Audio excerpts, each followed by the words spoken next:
All right, we're playing a visit back at Dooley Tackaberry, and we're talking to Dennis here. And Dennis actually brought up a really fascinating story about one of the major independents.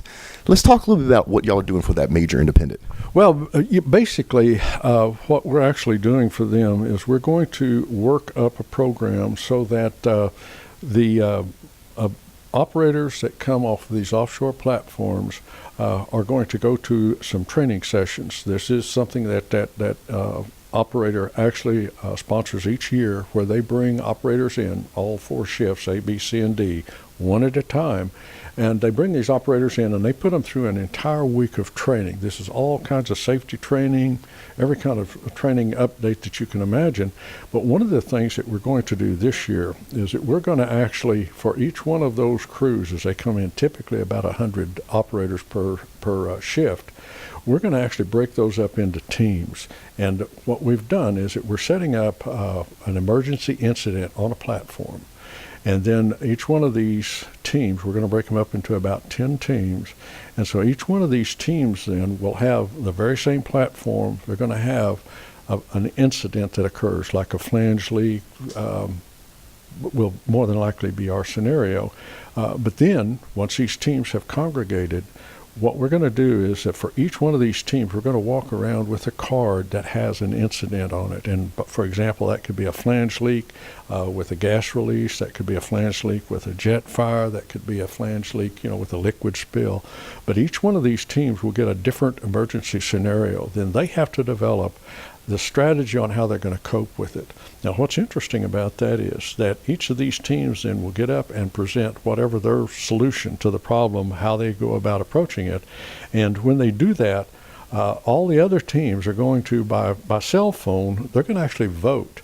And they're going to rank each one of these teams' approach to the problem, typically on probably a 0 to 10 scale. They'll rank that team and how they approached whatever that problem was. For example, we may have one that there's a flash fire with an injury, and that team then has to figure out how they're going to deal with the emergency and also deal with getting that person out and getting them evacuated off the platform.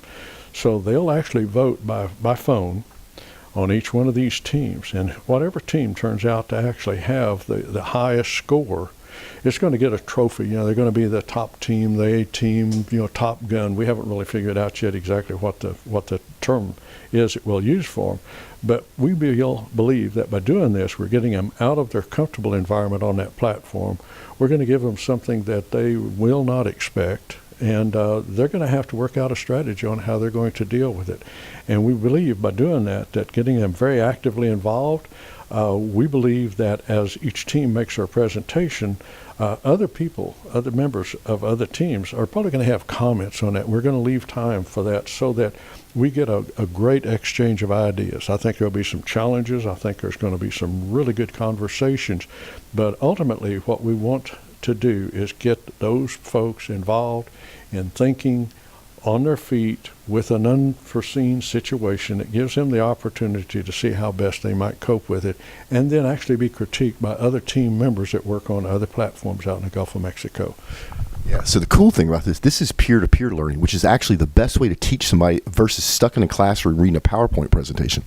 As a matter of fact, that's how it started out. When I first started out with this conversation with this client, that's exactly where we started. And I thought about that, and I thought, the guys that we're going to be working with, and ladies, they're action people. They're not ones that are going to want to sit there while somebody drones on and on for 3 hours, because it's a 3-hour exercise doing PowerPoints. You're exactly right. And I thought about that, and I thought, man, I'm going to lose their attention very quickly. And from that point on, all I'm doing is just talking and wasting time. So I came back to the client and proposed. I said, what about this? Let's think about this. And to be honest with you, the client was extremely receptive to it. They actually got really excited about it. Just had a meeting this week with them and went over what the plan was.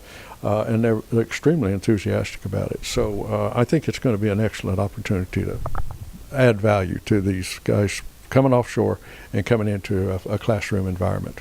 Yeah, so if you're a company out there that needs training, and Dooley Tackaberry, your expertise is around fire safety, right? That's correct. Basically, we've provide all types of fire protection equipment. We provide all types of engineered and designed systems and installation. But one of the things that, to be honest with you, if you're really, my opportunity that I offer is to actually sit down, because of my experience and background, which is both technical and practical, sit down and actually help you with a solution that may or may not involve systems. So if people want to learn more about Dooley Tackaberry, where should they go? Well, they can go right on the internet. Just go on the internet and look up Dooley Tackaberry. And, of course, my name is Dennis Taylor. You can send us an email. But we've got a website with all of our different capabilities on that. Yeah, and we'll stick a link in the show notes so you don't have to be writing anything down. Dennis, thank you so much for your time today. Oh, you're more than welcome. Thank you.